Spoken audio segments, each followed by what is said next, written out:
This has been a week of contrasting fortunes for the Labour Party on the island of Britain. Whilst the Labour parties in England and Scotland have gone backwards, the Welsh Labour Party marches on, equalling its best ever result at a Welsh Parliament election. Despite all this, it would be rare to hear this distinction talked about much in the UK media. So to examine the fate of the respective Labour parties and the way Welsh politics is covered by London, we are joined by the political editor of the New Statesman, Stephen Bush. All right, thanks for having me. I think it's widely regarded that you're one of the London-based journalists who's most interested in covering Welsh politics. But how would you describe the overall quality from UK outlets of Welsh issues? And what made you most interested in Welsh politics? That's very kind of you. I mean, I think I would actually struggle to, not just I would struggle to find words to describe it because I try to be polite, but because I guess if I could sum up in a phrase, it would be, well, nevertheless. The thing that continually blows my mind, and it's intimately linked to me about the thing about Welsh politics, which is so interesting, is not the only thing, but this was kind of the gateway drug to politics, and I actually just genuinely think is just really interesting, right? We are living through an era, not just here, but across Europe, right, in which legacy social democratic parties everywhere are struggling. Their coalitions are being eaten by the right, eaten by new parties of the centre. They have huge challenges, and most of those challenges are, okay, not so much in like Cardiff, Swansea, Gower, places which are moving towards social democratic parties and parties to the left in general, but much of the Welsh Labour Party's election-winning coalition is, if you got, the average social democratic party, including the party it is affiliated to in England, go, well, first draw where it hurt you. You would draw the Welsh electorate. And yet this party, which is also, right, we expect parties after they've been in office for a while just to lose because people get bored. And yet this party has, under several quite different leaders, not so much in terms of their left-right positioning, although I think there are some very interesting left-right differences between Jones and between Mark Drakeford. But I just think so at first, I was just intrigued by the fact that by the absence of things that hadn't happened, and that was sort of what inspired me to make my first sort of trip. When I first arrived at the New Statesman, I'd kind of been saying at the Telegraph I wanted to go, but it never quite happened. So the first thing I did at the New Statesman was basically go and kind of spend a lot of time asking people why something hadn't happened. And I just really like Wales. This is one of the things political journalists never really want to admit about the marginal seats they like to visit. Do you know what? There are an awful lot of suburban seats that decide the election, but the Vale of Glamorgan is so nice. The houses are so pretty. It's really easy to get to. If, like me, you can't drive, right? There's a big incentive to do it. But it's just, in addition to all of that stuff, right?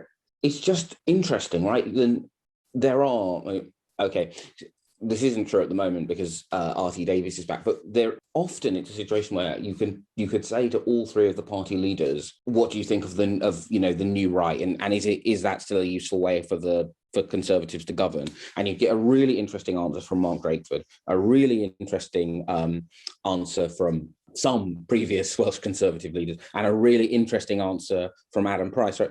And yeah, I know this is a very magazine-y answer to give, but it's just quite fun to cover politics in an area where the party leaders are all quite cerebral. And that to me was the initial enthusiasm. And I just think it's become even more interesting precisely because of the thing that so much of the media in England seems to do, which is just how fascinating it is that the Welsh Labour Party not just continues, but thrives, right? This was an incredibly successful election. Now, there are, I think, loads of debates about why that is, but I just think it's really interesting. How do you think it compares to coverage of Scotland? Because that is, hugely volatile. Is the reason that Wales is covered less just because we're a slightly more predictable, quote unquote, boring polity, and sort of our elections are a bit more easy to predict?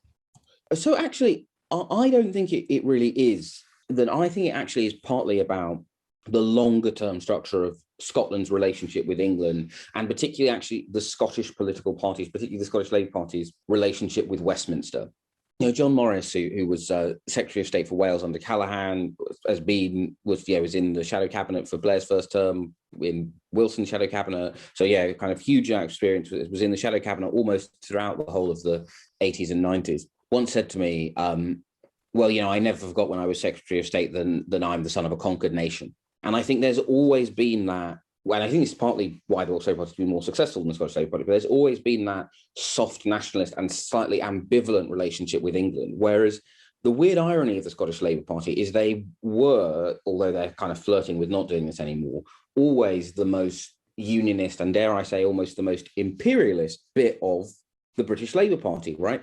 They're the bit which kind of has always wanted to kind of come down and go, well, we run Newham and we run large chunks of Labour's urban strongholds, and we're foreign secretaries and we have big feelings about the British state. And therefore, the crisis of the Scottish Labour Party is, I mean, it did wipe out, not just the then shadow foreign secretary, but sort of across the Labour tradition, the only sort of foreign policy person across any faction of the Labour Party, essentially, to survive the 2015 election were Scots who happened to be in England, like Pat McFadden and Jeremy Corbyn, right? And so I think that there's a weirdness then for English politics, particularly the politics of his main opposition party. The loss of Scotland is just more sort of active, whereas the presence of Wales is something they kind of do go, oh, well, yeah, and you, because I think it does come down to that original relationship with England. The flip side of that is I do also think that our coverage of Scottish politics is not great, albeit in quite a different way, right? Than if you think about, say, the row between Joanna Cherry and Nicola Sturgeon, in which, in both cases, the Sturgeonites and the Salmondites motives are given a level of sort of uncritical support that no one would ever have done about Blairites and Brownites, or about allies of Rishi Sunak and allies of Boris Johnson, or I was going to say allies of Keir Starmer and allies of Angela Rayner, which obviously till last weekend we all thought was the same thing, which has been a bit of a journey of discovery for the whole parliamentary party. But I think then there's a kind of weird, it is just that the relationship between the three countries is just weird, and that feeds into the coverage. We'll turn to Welsh Labour, obviously hugely successful election last week, but I think most people get the impression that they're often ignored or sidelined by the UK party. Is that because Wales is an afterthought to Westminster, or is it because the Labour Party take Wales for granted that it will mainly vote Labour? So I guess the answer is both, because I think, right, the media, most of the media, we take our cues from the political parties, right? And you see this with, if the Labour Party had opted to go for some slightly ridiculous claim about this election, like actually it's gone well, it's gone well because Dan Norris has won the West of England Metro Mayoralty, that would have become not the truth on the BBC, but it would have become an argument that had to be kind of triangulated around, in the same way the Conservatives going, oh, the test we've set for ourselves is winning this hat trick of two mayors they already held. Thus far, only one mayor has failed to be, Metro Mayor has failed to be re-elected on the first time of asking, so arguably not that impressive. And this by-election in Hartlepool, which was always going to be slightly strange. So I think part of why we in Westminster don't talk about it very much is the Labour Party doesn't appreciate it. I think the other part is that it has always, the Welsh Labour Party has always been slightly unfortunate, ironically up until now, with the way it's been perceived in terms of the factional battles within the Labour Party in England, right? Under Ed, there was this kind of sense of, oh, I don't know them that well. I know they had a slightly weird relationship with Gordon, and David Cameron says maybe they don't run the NHS that well, so it's probably just best not to think about it. And then under Corbyn, in the kind of, and split the Corbyn era into sort of two phases of their relationship with Welsh Labour. Under Corbyn, Carwyn's explicit strategy, right, was essentially to continue the thing which had worked for him quite well in 2011, which is to go, it's a big, scary world out there. I'm a big alpha male. The best thing to do for Wales is to vote for me, a big alpha male. And the Labour Party in England is also not going to protect you. Hear me roar. And then you had the switch to Mark, who obviously, in some ways, was closer to Corbyn's politics economically, but who visibly was not trusted by that leader's office. I'm not saying I think that if Mark had been able to represent the Welsh Labour Party in the debates in 2019, then none of the Welsh losses would have happened.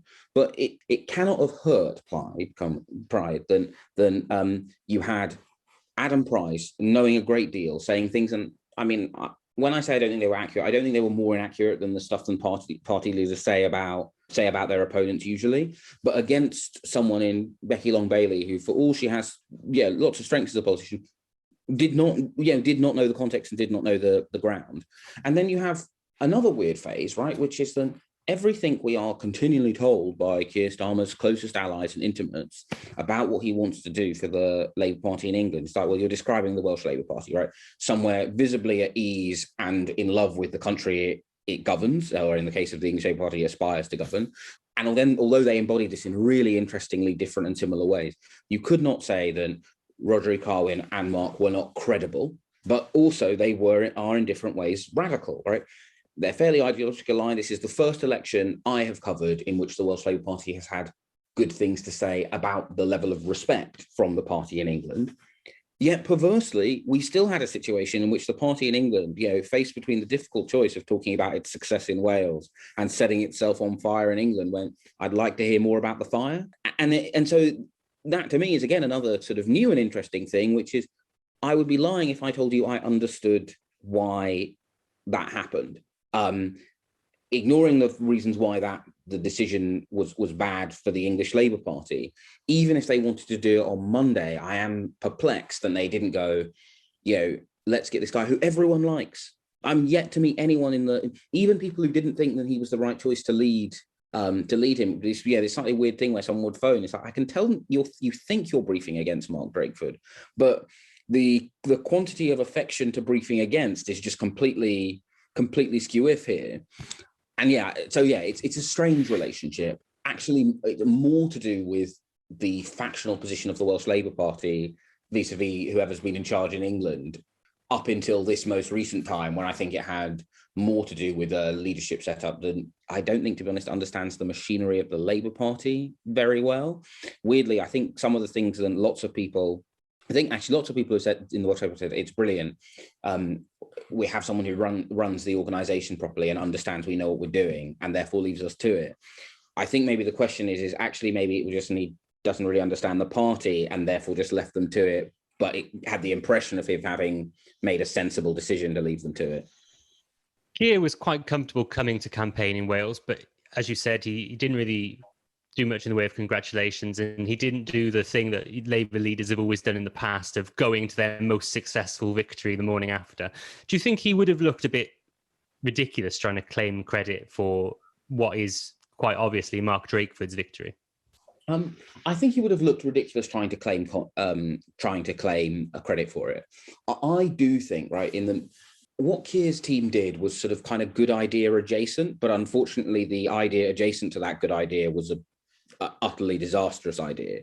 There are lots of things that various governments in England can be proud of. There are lots of things that the Welsh Labour government can be proud of. But you know what? I don't think that there's going to be a better day in the office for the Welsh Labour government than the lean vaccine rollout.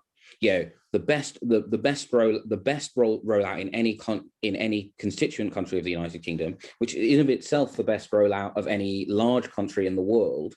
That is a great story. In some ways, it would be deeply depressing if that wasn't a good context for them to run for election. So although it's true that some of what happened in England was about that also being true, albeit less so, for the Conservatives in England, then it was a great day in the office for them.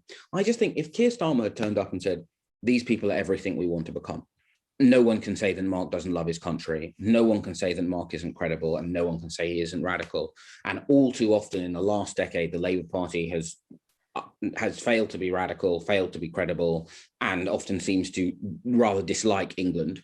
And then if I would advise him, I would have actually said, look, what is the problem the Scottish Labour Party has, and what is something that the Welsh Labour Party's done very well, you might as well help them out a bit, is this perception that they're adjuncts.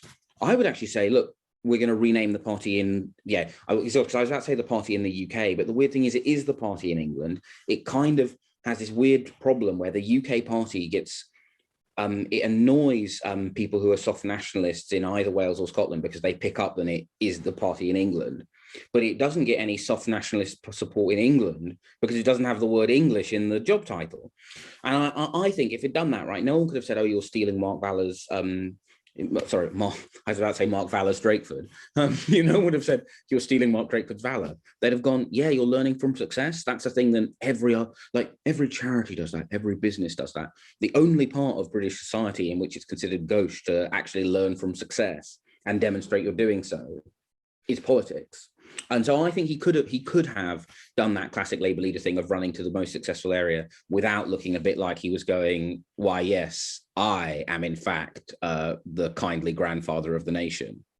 I mean, we had John Denham on a few months ago, and when we talked to him, he said that there's a habit amongst politicians in the UK Labour Party to talk about the UK when they mean England, because it's what they think Scottish nationalists want to hear. And I think that's, definitely repeating itself with the way that the UK party is structured. You talk about there being no doubt that Mark Drakeford loves the country he runs, and Welsh Labour has embraced its Welshness in a way that English Labour seem completely incapable of doing in terms of grasping its English identity. To what extent do you think that explains the party's struggle in sort of former industrial heartlands, or is it must be more complicated than that, right? I mean, I think it's a bit like any job interview, right? If you flunk the I am really passionate about Deloitte part of the question, you ain't going to get a job at Deloitte. Now, if I applied for a job at Deloitte, not least the fact, and candidly, I'm not wholly clear what it is Deloitte does, there are other reasons I wouldn't get that job. But the fact that I would not actually be enthusiastic about it is part of the problem. And I do think it's like it's a halitosis issue for the Labour Party in England. They don't appear to like a lot of the places they're running, and that means all of the other stuff is worse. So what I think is interesting about the Welsh Labour Party's obvious affection for Wales is the Welsh Labour Party is also better at selecting people who are talented, who are from bits of Wales where there ain't ever going to be a Welsh Labour MP, right? The Welsh Labour Party if you imagine, right, let's imagine that those polls at the start of the campaign always looked a bit weird because you had like voters going, love Mark Drakeford, love the government, plan to vote against it. And it was always like, well, history suggests then what happens is the first two turn out to be true and the last one isn't. But let's imagine that had happened. There had only been 20 seats in the Senedd. Bluntly, pound for pound, that's a more impressive parliamentary party than the parliamentary party in England. Why? Because despite not seeming to be able to, in lots of cases, seem to like the country they run in and the towns they run in, they do love going, no, this seat, which is, you see it around here in London, right? There's often a real resentment around the idea that maybe the obligation that the London Labour Party has, as the most reliable heartland, albeit one which is even more heartlandy than it used to be, is to get a couple of people in from the Chilterns, get a couple of people in from bits of the West Midlands, right? There's no sort of sense in the same way there is in the Tory party, and fascinating, there is a bit more in Welsh Labour. And I think maybe if the English Labour Party felt more at ease with England, it wouldn't feel that what it had to do is go, we must like you. Look, this person's never left this town. I mean, it's obviously been a very tough few weeks for the UK Labour Party. As you said, they enjoy a bit more of the fire. But what do you think fundamentally explains the major differences between the UK Labour Party and the Welsh Labour Party? Is it stuff you've already talked about, or do you think it goes deeper than that? Do you think there is something more that explains why English Labour has seemingly just, I don't want to say lost the plot, but certainly not be able to find its feet quite as comfortably as everybody thought they were going to be doing when Keir Starmer became leader? I think there are a couple of things, some of which there is a direct Welsh lesson from, some of which are sort of, kind of orthogonal, right? And some of the things which there's a direct lesson for are unfortunately not very helpful, right? Which is incumbency is great. It's why it's good not to lose it. The flip side of that is, and again, I raised this as a second lesson, which is again not very helpful, is the Welsh Labour Party has done a much better job of renewing itself in office in a number of very intriguing ways, I think, which is firstly, this weird thing where you had on Friday and Saturday, Labour and PCO, the last Labour government supported trickle down, which one, it didn't, but actually, even if it had, it's just a bit weird to be talking about it. It's almost going to be old enough. The last Labour government will almost be old enough to vote by the time of the next election. Mark, literally one of the most important spads in the Welsh government at the time of the last Labour government, was not walking around going, hey, look, I've got another thing I've got to tell you about how good that government was. But what they did do, which I thought was very interesting, was because obviously Mark is a lovely guy, but clearly it seems everyone in Wales now knows that. But what they did, which I thought was very clever, was then the kind of I'm a big scary alpha male stuff that worked really well with Karen was not going to work with Mark. And instead it kind of became the PPBs were almost like the adverts for a well-loved ethical business, kind of like, we've been creating good solid jobs, we look after all of our workforces. It was almost kind of like they sort of made him like the Unilever grandpa almost. And I think that is an interesting lesson, right? Which is that I think you can have policy positions that make you unelectable, and you can have policy positions coupled with your candidate's strengths and weaknesses and make you unelectable. But I don't think there's such a thing as an unelectable candidate. But there is such a thing as losing an election because the way you pitch your candidate is weird and inauthentic, right? If Mark Drakeford had ran as, I'm the big scary guy who's going to stand up for you, and the reason why you should vote for me if you voted for UKIP in the past is because I'm big and scary and I look like I might be able to hold my own, in a way Carwyn did do very well, he would have looked like a fraud. People would have laughed. But he was able to get the same people to vote for him with a campaign that fitted his essential strengths. And then I do think there is an important difference, right? Then, this is a horrible truth about political journalists, but when you talk to people, you try to get them to tell you stuff by slightly leaning your politics and questions towards theirs. And throughout my time covering the Labour Party, if someone says, I work in Labour HQ, okay, the politics has changed in that period, but you were always able to have a pretty good idea of like, oh, right, so the things I need to say to you in order to get you to open up to me are going to be pretty much the same. And if someone else from HQ sits down and you start talking about your partner and what you're going to do that evening, I'm not suddenly going to have to calibrate between two political opinions. And actually, the Welsh Labour Party is interesting, because I don't think the Welsh Labour Party, if you think about the breadth of opinion in its parliamentary parties, is as broad as the parliamentary party in England. But in terms of paid staff of the Welsh Labour Party, there is a wider ideological breadth. Talent does not have an ideological barrier, right? And if you have a kind of, as under successive Labour leaders, right, the your face must fit this profile has changed, but the you must fit this profile has stayed much the same, the party's not going to be well run. And this, not to be a stuck record on how I think the thing that I just find strange as an outsider is everything Keir has said he wants to do to the Labour Party there is an analogue for. But there are also specific lessons in England, not least the fact that obviously crime is a bigger political issue in England for a variety of demographic reasons. The madness of the London property market, although it has echoes in parts of the Cardiff property market, is just completely off the charts, right? And so there are different challenges and there are different opportunities in England, but I do think mostly it is also about renewing yourself in office. One of the most important things Tony Blair ever wrote, even though I'm not sure he necessarily always follows this himself, is look, start with an honest analysis of why you're in opposition. But in government, there's also a start with an honest analysis about why you could go into opposition at the next election. And have we had an honest analysis from the Labour Party?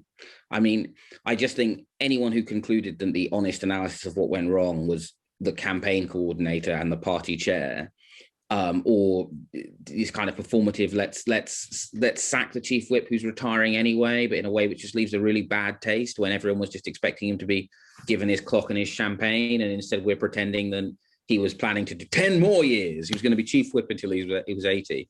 And I think that honesty is a thing they can learn to. They can learn how to do a nice, well-organised reshuffle like Mark Drakeford did yesterday as well. Do you think, you've come up with such good lessons that they could learn, but do you think UK Labour will actually ever take any of this on board? Do you still think they think that they are the dominant part of the party, and therefore whatever they do is the right thing to do? Yeah, I do think at the moment there's a real problem, and they do think of themselves as the dominant part of the party. And you really see this. I say this as someone who, I've long been a huge admirer of Andy Burnham. I think, he's warm, he's charismatic, he comes across but do you know what? The challenges of being, as he is, very effective mayor are, I would argue, not as easy a read across as the challenge of winning and holding power in a devolved parliamentary context.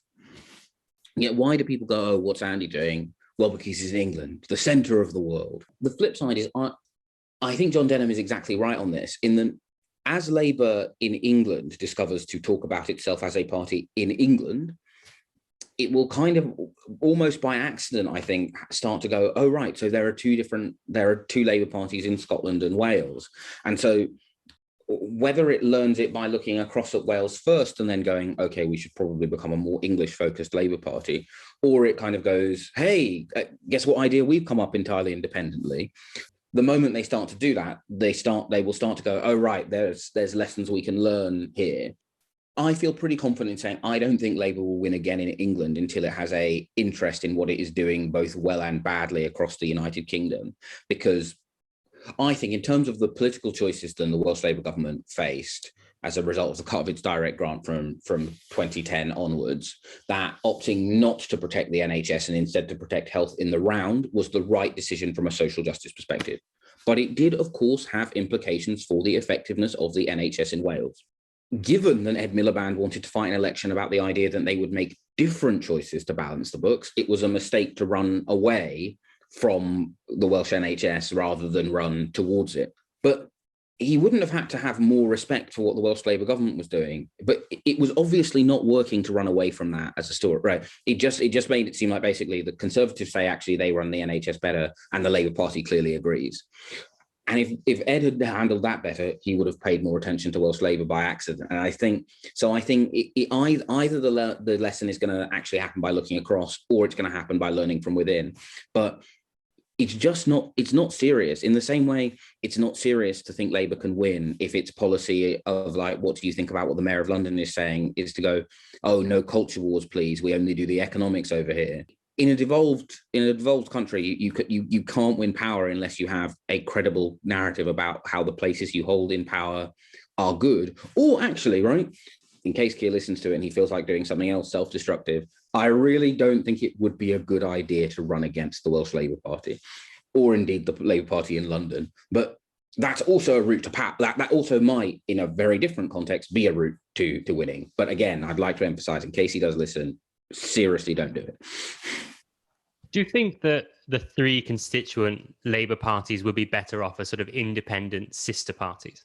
I mean, it would allow them a space to grow that I think is obvious that the English and Scottish parties really need. Yeah, it's interesting, isn't it? Because I feel like the answer is, well, yeah, obviously. And I would be lying if I said I wasn't reasoning back from my visceral sense that they would be better off doing that. The flip side of that, though, is that if you look at the Labour Party rulebook in 1999, the least autonomous bit of the party, in fact, is the one that basically kind of went, well, we're going to act like we're autonomous. Kind of the role of leader of Welsh Labour didn't exist until the last decade, which is one of those things that every time I say it out loud, I have to fight the urge to Google it to check that I haven't made that up. Because yeah, it's like, yeah, I mean, I was about to say it's a great pub quiz question. Maybe it's not a great pub quiz question in a lot of places, but it would be a pub quiz question that even people who followed Welsh politics very closely, I think, would get wrong. If you said, who was the first leader of the Welsh Labour Party, they would not go, oh, it was Corbyn Jones, because they acted like they led this thing called the Welsh Labour Party. But clearly structures do matter. They give people the confidence to do things than the Welsh Labour Party, did just by creating a structure for itself.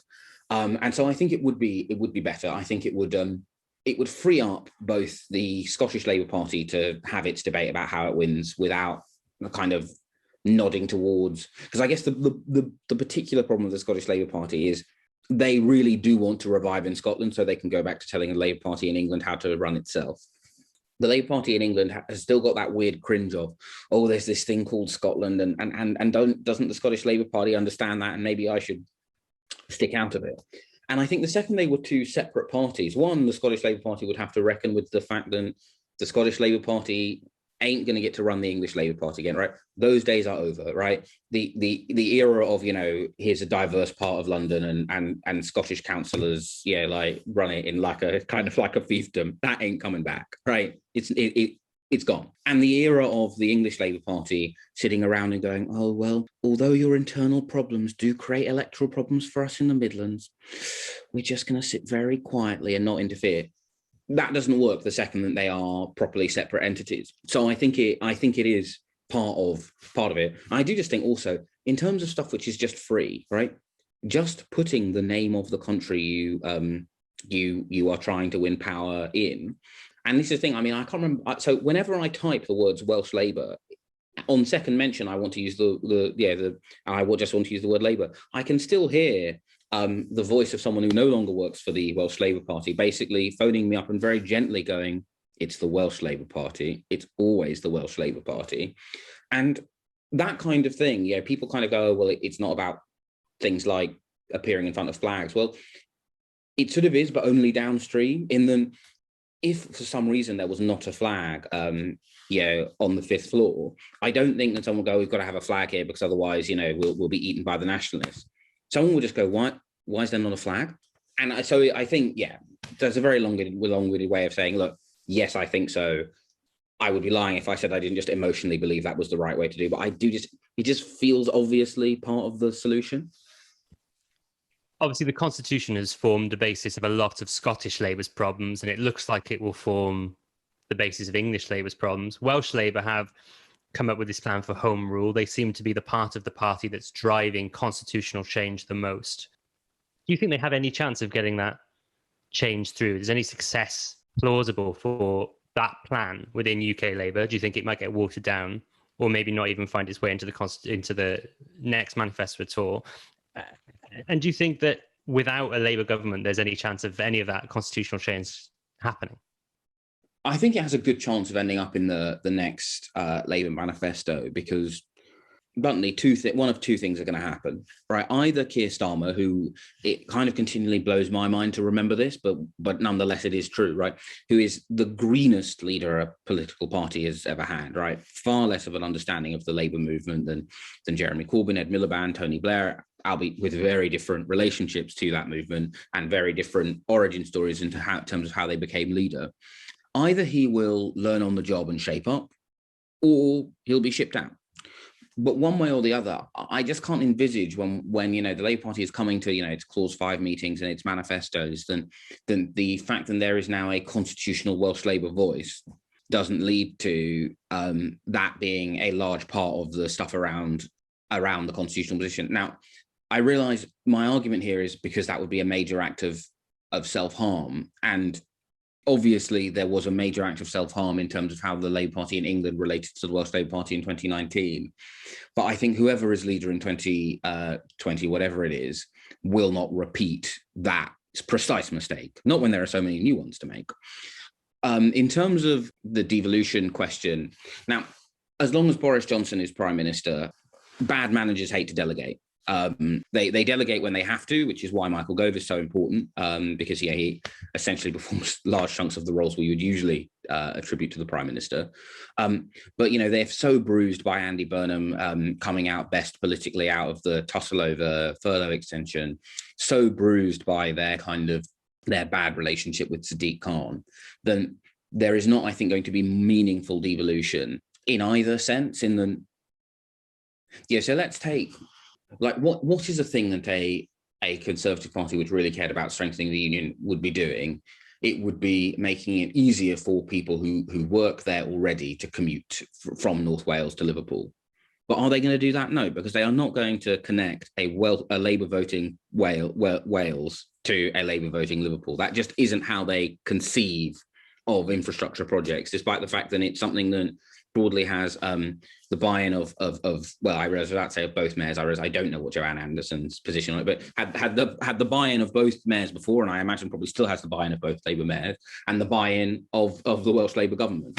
That this government doesn't want to share power if it's worried the voters might do something so gauche as give it to the other lot. So I don't think we'll see much devolution under this Conservative government, but there's still lots of Conservatives who like that kind of thing. Lots of them who look at, say, the Metro Mayor elections and they go, well, this proves the theory, right? You can't say that any of those Metro Mayors, the ones who lost, the ones who won, weren't in large part able to be the authors of their own destiny.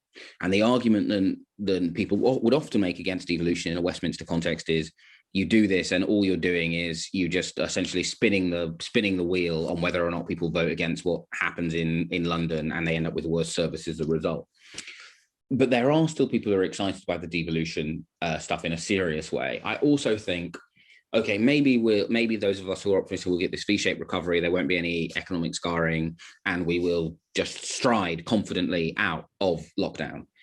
But if the concerns about jobs and growth do materialise, the engine of growth is allowing local communities to spend money themselves to invest in their communities and really give them that's rather than trying to pick winners from Whitehall. So I think devolution and the home rule stuff will come back.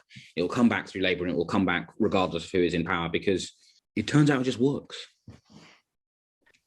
Going back to Wales for 1 second, you've interviewed Adam Price in the past, and it's safe to say I think you were quite impressed by him. Were you surprised that they didn't really go forward in last week's Senedd election? And why do you think they struggle where the SNP have thrived? Yeah, so I was very impressed by Adam Price, and indeed still am very impressed by Adam Price. And by last week I was not surprised, and I think weirdly, from that first poll of the campaign period, which looked very bad, I just looked and thought, we saw this story in 2011 with Scottish Labour, we saw this story in 2015 with David Cameron. I just think we all know now how the story ends when people say I like the Prime Minister or the First Minister, but I'm not sure about his party. Is people understand how the electoral system works, and they move in the way they're going to move. I have to be to give you a sneak preview of my end of the year post-mortem, I have to be honest, then I very foolishly thought that Mark, did not think you would be able to recreate that coalition, actually do better than they did in 2016, with a sort of, I'm not saying Corbyn's not a nice dad, but you know what I mean, like a kind of sort of a nice folksy dad. I just didn't think that would work. And I thought then, and I accept, and I indeed recognise some of the reasons why Adam can run people in Welsh politics up the wrong way. But the kind of the sort of unquestionable, quite traditional star power he had, I did think would be more of a pull than it was. Now, so I think there are a couple of reasons. I think then one, it's just hard to occupy. The Welsh Labour Party's just done a better job of occupying I was about to say Middle Wales, and I thought I'm not going to get to a digression about the three Waleses, but it's done a better job of occupying middle opinion, right? And it's done and therefore Plaid end up sucked into a slightly more undesirable and unattractive space. Secondly, it's kind of intriguing whether or not this lasts when they presumably will have a new leader. I think it is a problem that the Welsh Conservatives have decided that the big strategic argument about how you get Welsh Labour out no longer applies, which worked well for them in terms of gaining votes. And, they gained a whole one seat from that approach. But it's very hard for, it did, I think, destroy Adam's, I think, correct strategic argument that they have got to get you out. If they don't get you out there, they're continually stuck being sort of the slightly kooky, aren't you the same? But you have, people who are actually quite crazy and unpleasant, and also the flip side, just to get me shouted at by any SNP listeners, I think it is harder for Plaid Cymru because they have a more legitimate grievance. Then I'm sorry, Scottish nationalism is not about, my language was taken from me, but there's a whole litany of actually really bad stuff that England has done to Wales, which is great. If a time traveller said to me something's happened and the SNP have been wiped from the map, I would go, okay, I don't understand how that's happened, but I can believe it. Whereas I think there will always be space in Welsh politics for Plaid Cymru, that's actually also kind of their problem. Then they do have to work harder to get out of it. And they face a Welsh Labour Party that has shown no signs of not, A, understanding that, and B, being incredibly able to kind of sit in. So the other thing Welsh Labour teaches the English Labour Party is the centre ground is a really useful concept. But the centre ground I am talking about does not have any relation to the centre ground of the 90s, the 50s, the 80s, and indeed, in some ways, it doesn't have that much relation to the centre ground in England of 2019. But we all kind of know when we talk about the success of the Welsh Labour Party that they are occupying a centre ground. And I think one of the problems Labour in England often gets into is it confuses sort of the ideological centre of, there's someone on the left here, there's someone on the right here, with the actual centre of, this is where median opinion is, and here's how you pitch your values in a way that resonates with median opinion, this ever-changing but really quite important place to be. Stephen Bush, thank you very much. It's been a pleasure to talk to you. Thank you. If you've enjoyed what you've heard today, please don't forget to find us on Medium at HiraethBlogCymru, on Facebook at HiraethBlogCymru, and on Twitter at HiraethBlog. If you want to hear more from Stephen, you can find him at StephenKB on Twitter. And if you don't already, listen to the new Statesman podcast. It's a favourite of everyone here at Team Hiraeth. Diolch yn fawr, pob fawr. Thank you for listening to Hiraeth. If you like what you heard, please don't forget to subscribe, rate and review.